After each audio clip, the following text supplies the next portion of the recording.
Good evening, YouTube. This is Chuck. It's Thursday, May 23rd, 2024.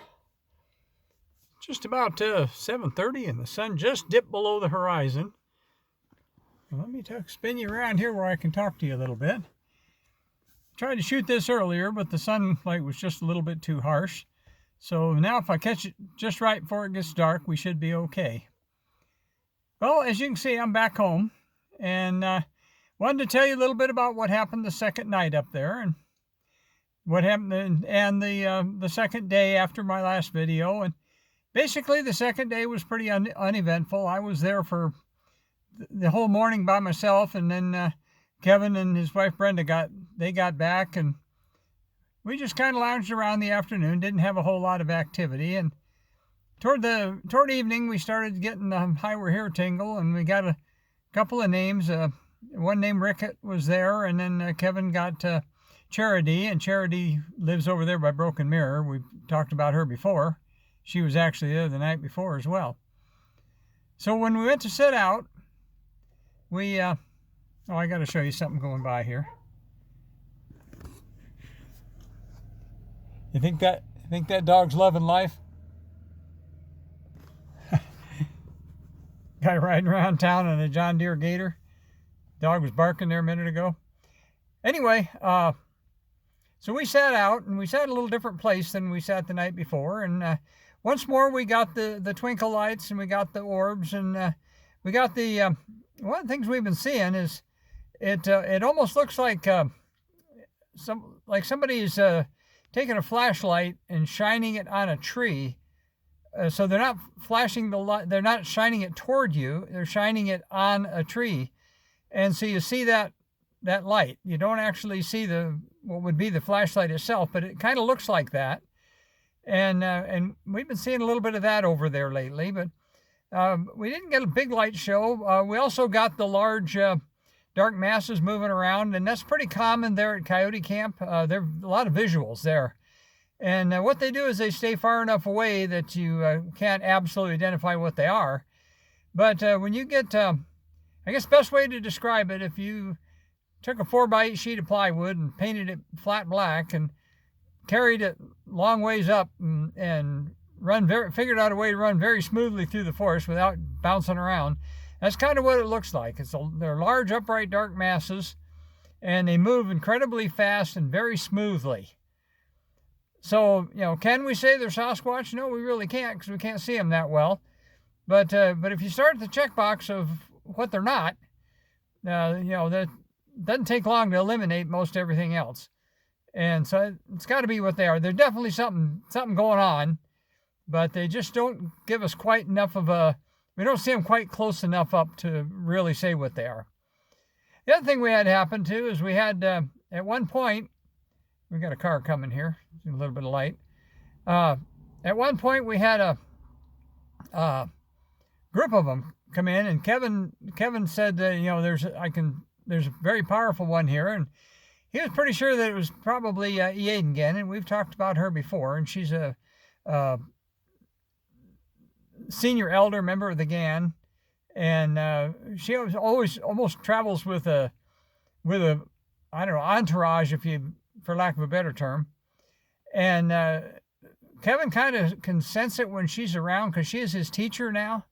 Her late mate, Eaden Gone, was Kevin's teacher, and after he passed away 4 years ago, she kind of took over. And she's the one that's performed healings on me before, and if you watch the last video, I got worked on the first night there too.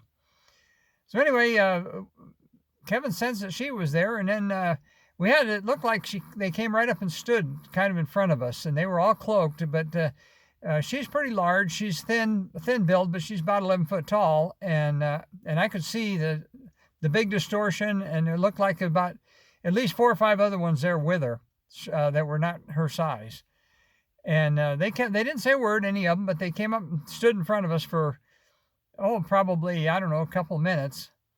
And not really sure what that was about, but like I say, they didn't communicate with us, but they were there, and then just as quickly as they showed up, they were gone. So we didn't have a real high level. It was cold that night. The I didn't mention it in the last video, but when I woke up that morning, it was 42 in the van. And when Kevin got ready to go pick up his wife, he started his truck up, and the thermometer in his truck said it was 32. So it was right at freezing. So it was a little chilly. This morning now, it was 49 in the van when I got up. And I woke up a little bit early because it was just hot. I had too much bedding on. I was in my sleeping bag, in my bed. And that was just a little bit too much bed for the temperature. But so it was quite a bit warmer this morning. But anyway, didn't have a whole lot of activity during the night. I did wake up once in the middle of the night and wide awake and laying there, got thinking about some stuff. And the next thing I know is I was kind of like was having an argument with myself over some stuff, and that didn't make any sense. But it was, and so I think there was a little bit of mind speak going on there, and was prompting that. But it came out to me like I was arguing with myself over something. Not like there was any kind of outside influence, but once I kind of realized that's what was going on, and I tried the best I could to put a stop to that, and I kind of did. So that was all I did. I got home safe and sound. I left really early, and I was back home here by about 7:30, and went to my ear doctor appointment. I know it's starting to get dark now. Hopefully I'll finish this up while I still got enough light. But I went to my ear doctor appointment, had my hearing test, and thank you, Lord, I do not need hearing aids. I do have a little bit of hearing deficit in the higher pitches, which I already knew. And some of that's probably masked by my tinnitus.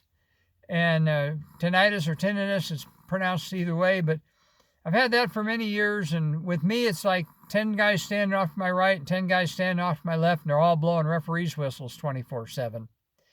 Sometimes it's not quite as bad. Sometimes it's worse.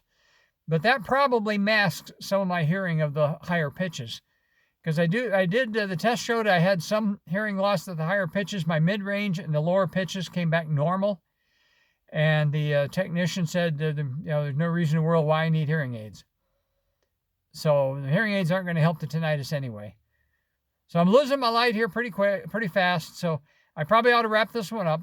So anyway, my trip up there didn't have anything real epic. We did have quite a bit of stuff, but nothing to match what Kevin and Chris experienced last Friday. So I'll tell you as I always do, take care of each other, love each other, or take care of yourself. It's a wonderful life. It's a beautiful day. We're supposed to be getting into some warmer weather, and this is a long Memorial Day weekend, so I'm just hiding out at home for that. There'll be a lot of craziness going on up on the mountain up there, and all the emergency services will be busy, or what we like to say that somebody's going to do something, and the lights are going to come on in a fire station somewhere. Because that's the first thing that happens when you get a call is the lights come on. So with that, turn you back around and show you where that sun was just dipping below the horizon. As you can see, a little bit of residual light left, but not a whole lot. So we'll talk to you again on another one real quick. So right now, I'm just going to tell you peace out.